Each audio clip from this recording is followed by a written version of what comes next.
I can't quote anyone else in this moment besides this man, and it's Gabor Mate. And he states that addiction is really the opposite of connection, either to self or others. And I look at your journey of sobriety, and I don't know when drugs or alcohol came in. Do you remember the first time, like what age you were? I was 12 when I first smoked my first cigarette. I was 14 when I had my first drink.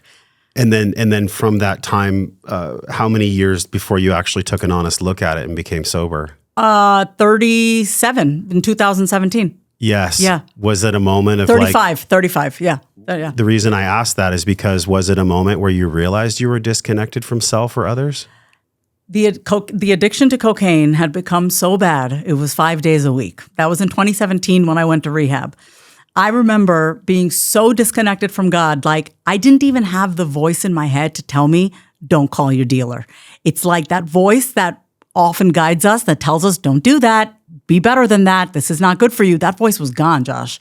Like I was using cocaine so much. And I was still running a 6-figure coaching business, by the way. Just want to let you know. I was running a business and I had a closet cocaine addiction. I couldn't even hear the voice of God anymore. But in 2017, I was 35 years old. I said to God, if you get me through this, I promise I will never touch this shit again. I will help people, like for real help people. I will live in integrity. I won't just be this person who's putting out one thing and then doing something behind closed doors. That was in 2017. Still didn't really learn my lesson though, right? I hit that high bottom. I don't call it a rock bottom because I still had a nice car and I still had money in the bank, and everything still looked okay. So I didn't really hit that rock bottom. And I went to rehab the first time. I stayed sober for 7 months, and I got a job on television as a TV host. Was lying about my sobriety, so I was on TV, inspiring the world every morning, Austin Television morning show, and I was still drinking and using drugs on the weekends. And my performance suffered on camera. And they fired me within 6 months. I had never been fired from a job before, other than when I was 17 years old, my first job at CVS. And then I went back to rehab in 2019. And this is why I think this time my sobriety stuck, is because in 2019, my parents didn't make me go. No one made me go. I mean, when I went in 2017, my mom was like, you're going. Like, we are flying from New York to Austin. We are taking you to rehab. I went back to the East Coast to go to rehab. But in 2019, Josh, I made the decision to stop the chaos. No one forced me. So I think that's why, and I'm coming up on 6 years. What year are we in? 2025. I'm 6 years sober from cocaine, March 27th of this year. And I honestly feel like it stuck with me this time because I decided it. I decided to stop the chaos. Because you loved yourself or because you were done feeling pain? I was done feeling the pain. And then I had to learn how to love myself. Okay. The very first thing that I did, I'm not kidding you. I've said this on many different podcast interviews. The very first thing that I did when I got out of rehab after my second stint, my mother was like, you don't have to work for the next 6 months. Don't provide therapy and coaching for people. I don't want you to help anyone. I want you to help yourself. My mother took care of me financially for 6 months. One of the very first thing I Googled, I wasn't working. I didn't have clients. I had no actual responsibilities for 6 months. I Googled, how do I love myself? That was the first thing. This was at 37 at this point now. I'm 37. I'm 42 now. 37 at this point. Googling, how do I love myself? Like, I literally had to start from square one. Yeah. And Google said to me, hydrate first thing in the morning. And that was the advice? That was the advice. And I said, okay, I got to start somewhere. It's like I didn't know how to love myself. I knew I was done with the pain, but then I was like, all right, how do I really start to love myself? That's the journey that I've been on since 2019. Wow. Okay. Yeah. Everybody can relate to that because a lot of times the come from of our question comes from pain. Yeah. And even the way that we prayed before the podcast, my intention was for this conversation to reach someone exactly where they are. That's all we want. And then one thing in my own journey, and I can sense from yours that I love that you're not bullshitting and faking, is that wherever we are, there we are. Yeah. And there's so much power and peace and like that deep exhale of just, okay, here's where I really am. I'm not trying to pretend. I'm not trying to like falsify and like look how successful I am or look at my stuff.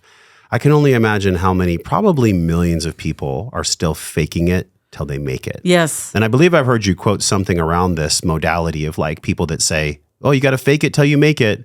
Do you believe that's actually harmful, the phrase fake it till you make it? Yeah, I don't really like the term fake it till you make it. I like act as if. Like act as if you are the person. Like be the person that you want to be, or you want to claim this identity as an author. You want to claim the identity of a millionaire. Whatever it looks like. You want to claim this identity as a desirable partner. Whatever it is. Like act it, be it.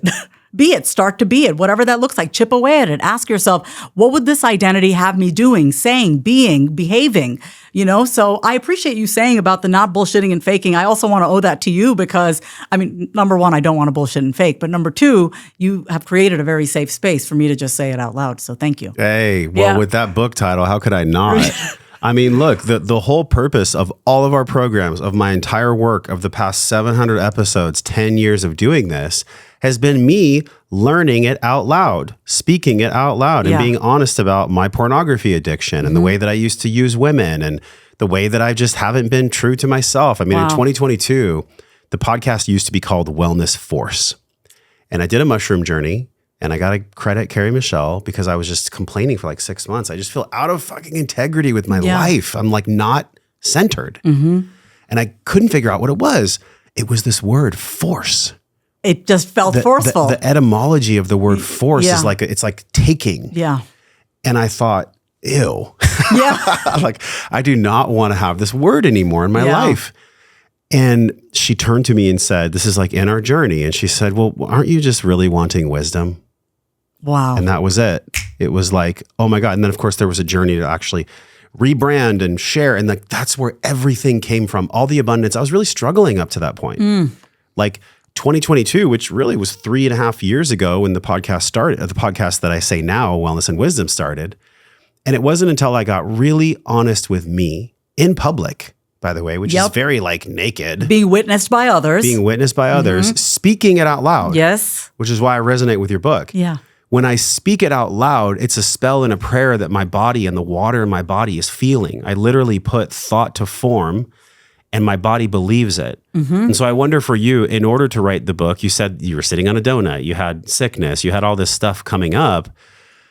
What were you then? How did you identify when you started writing the book compared to how you identify now?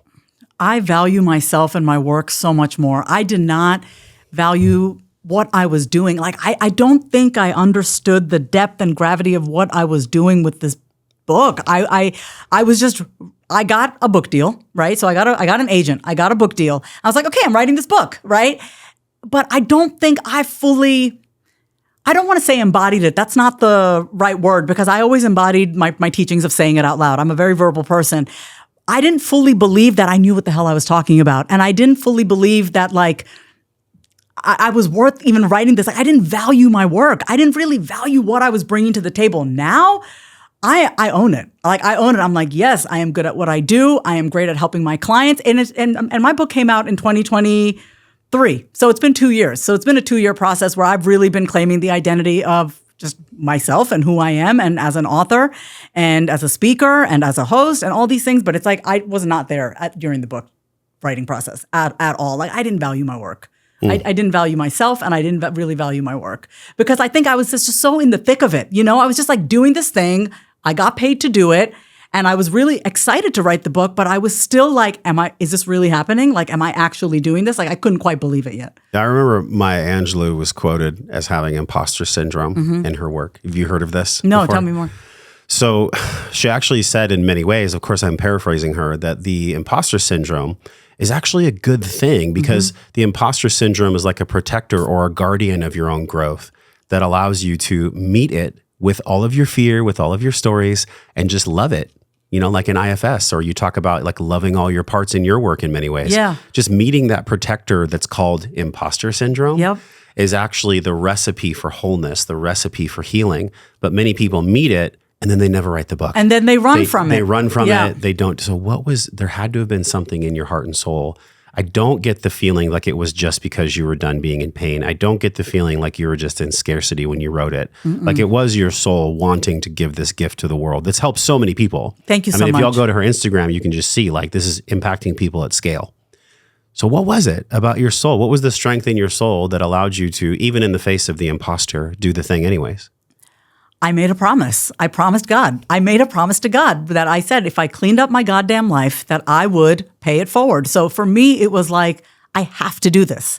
There was no question, right? Like, okay, cool, I have a little bit of imposter syndrome. What am I going to do? Stop writing the book? You know what I mean? Like if you have a voice in your head that tells you you're not good enough, you're not qualified enough, you're going to let that voice win, right? So that's where I had to take my own medicine and talk back to that voice and understand that the voice in me that was just scared about putting my work out there or felt unqualified or something was just afraid of being seen, like to see myself in this new way. In this way, it's like I'm an author. I actually have thoughts that I have cultivated and I have put in this form of this book. And so I've had to learn how to talk to that part of myself that was just trying to protect me, right, from any sort of backlash. And specifically, I wasn't worried about the rest of the world.